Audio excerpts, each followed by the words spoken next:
It's time now for the analysis of Brooks and Capehart. That's New York Times columnist David Brooks and Jonathan Capehart, associate editor for The Washington Post. Hello to both of you. It's Friday night again. The days are flashing by this summer. Let's start out by talking about the deal, David, that looks like the Democrats have pulled off. They've got Kyrsten Sinema on board. It looks like the hedge fund folks and the private equity folks may be happy about this, but it appears they're going to have a deal. We don't have a final vote yet, but what do you make of it? Yeah, there's this thing, carried interest, that never dies. All economists hate this thing, but it never dies, and Kyrsten Sinema has kept it alive. And to explain what it is, we'll call Paul Solomon. I'm not going to try to do that here. But, it's an achievement. It's a big bill, as we discussed last week, and it's sort of center-out government. It's sort of what Joe Biden promised us. He's going to start in the center, and he's going to move more left. But if we had a normal Republican Party, you'd get a bunch of Republican votes for this thing. And it's going to be a major achievement. And it's an achievement in investing. It's investing in American clean energy. It's not trying to tell people what energy they can choose. It's just creating a lot of resources so there can be cheaper clean energy. It's creating new technologies.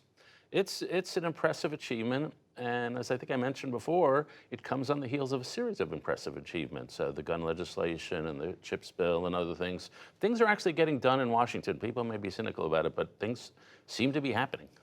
So, Jonathan, David says it's an impressive achievement. What are you thinking? Well, I mean, I agree with David. It is an impressive achievement. It's not as impressive as, say, Build Back Better, the $2 trillion bill that the president wanted to get done a year ago. But in a Washington where nothing seems to be able to get done on these quote unquote big picture items, to have the Inflation Reduction Act being this close to passage in the Senate is a huge achievement. There will be amendments that will be voted on the vote-a-rama next week. One of them that's being lobbied very strongly by Senator Warnock of Georgia and other senators is a provision to close the Medicaid coverage gap, which would really help low-income Americans, especially in those states where Obamacare hasn't been adopted, to allow them to get health care. That would be a huge boon to those citizens, but also to the economy, because you'd have folks who'd actually be able to have health care and not be in a position where they're putting their health at risk in order to maintain a job or to protect their families. But you're right. There are amendments that are going to be debated. We'll see what comes out at the other end. But David, as you pointed out, this is not the only good thing that's happened to the White House, to the Democrats. They had a number of votes last Tuesday night, but the one they were watching so closely was Kansas, where the voters came out and 59, almost 60% of them did not want more restrictions on abortion. Big shocker, I think, to many people who were watching. This is a red state. What does it say about abortion this fall? Well, it says a couple things. One is that Americans are pretty moderate on abortion. And if you can have a law which will allow people to have abortions to 22 weeks or somewhere around there, most Americans support that. And they don't like the idea of getting jerked around, which they feel the Supreme Court did with Dobbs. And so what was striking to me about the results in Kansas, it wasn't only like blue parts that came out and were super active. If you go to the red parts of Kansas, which are pretty red, the pro-life community underperformed everywhere, absolutely everywhere. And so to me, it's a vindication of the voters that we could, one of the problems with Roe v. Wade is we took the hands out of the voters. But you look at what just happened in Kansas, and you think, well, pretty sensible. And if we can settle this to give people actual choices, as opposed to extremes in state legislatures, most of the states, the vast majority of the states, are going to come out at the place where the polls suggest most of the Americans are, which is this middle ground where it's not banning abortion, not till 9 months, but somewhere in the middle there.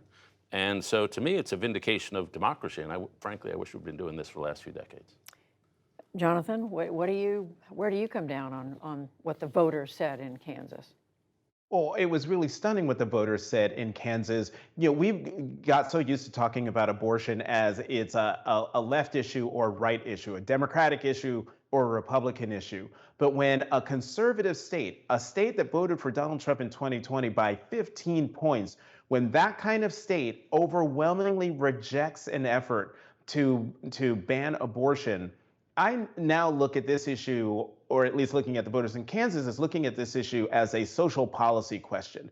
Folks didn't go with their Republican hat on or Democratic hat on. They went in thinking, wait a minute, do I want government this involved in what should be and is a very personal decision? And so what happened in Kansas should energize Democrats around the country. But what I'm curious to see is whether that fire and energy we saw in Kansas will be replicated. Will abortion and the access to reproductive care be something that is galvanizing for voters around the country come November?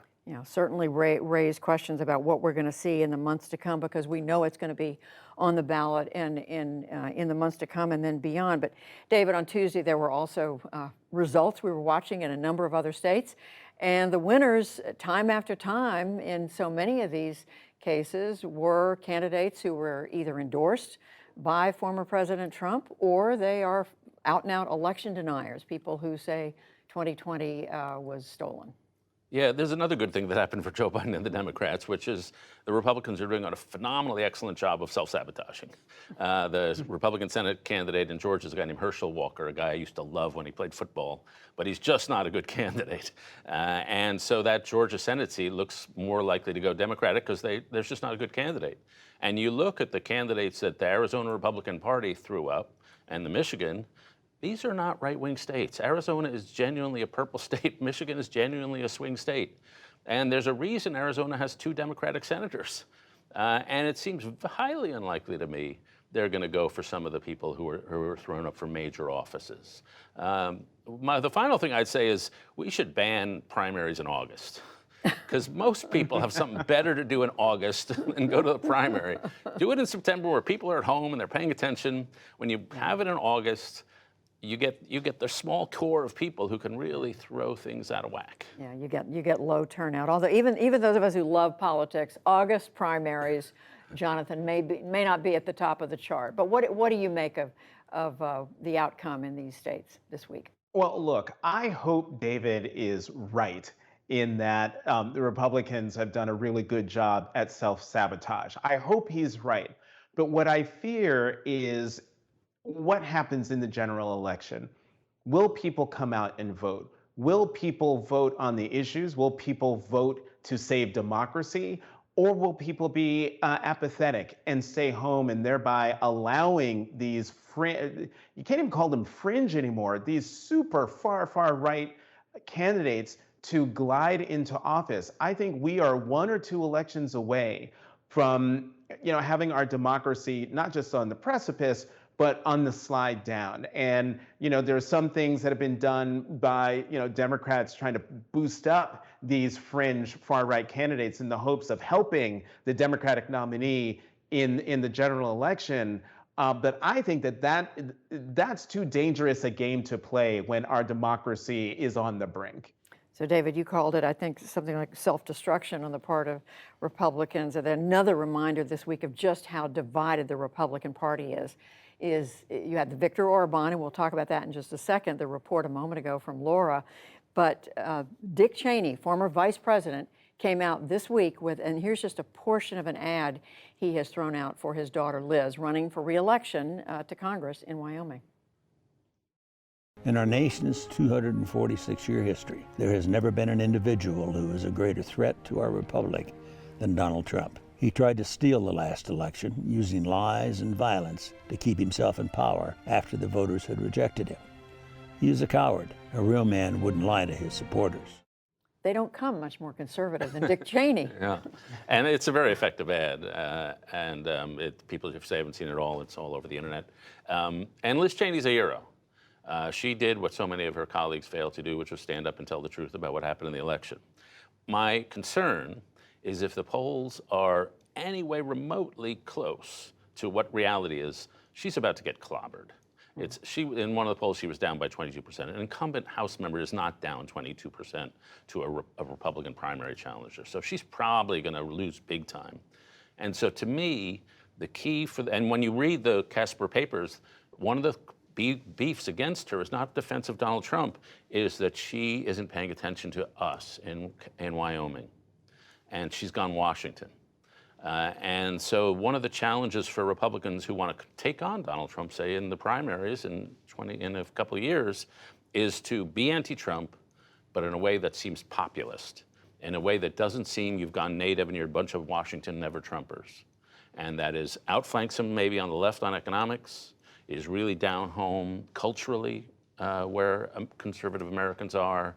And there has to be a way to challenge Donald Trump that is not politically suicidal. And as much as I admire Liz Cheney, she hasn't yet found that way. So how much of a fine line are they walking, Jonathan? Oh, I don't think Liz Cheney is walking any kind of fine line. She has made it clear that going after speaking truth to power, not cowering in the face of Donald Trump, even putting her political career on the line, that is what she's going to do, because she's decided that saving American democracy, standing up for the rule of law and the Constitution in the face of a grave threat is much more important than holding elective office in Wyoming. And, look, I keep thinking about the scene in Star Wars Episode 4, when Darth Vader and Obi-Wan Kenobi are battling it out on the Death Star, and Obi-Wan says to Darth Vader, "If you strike me down, I will come back more powerful than you can imagine." And to me, Liz Cheney is Obi-Wan Kenobi. If she loses, which she very well might lose her primary on August 16th, she could very well come back more powerful than Donald Trump has imagined. And if her goal is to ensure that he never comes in any manner of feat of the Oval Office, if she can succeed in doing that, she will have done a major service to the American experiment. We're going to have a quiz on Star Wars. I know. The next time we're together. I'll do Marvel Comics. All right. That was a great note to end on. Jonathan Capehart, David Brooks, thank you both. We appreciate it. Thank you.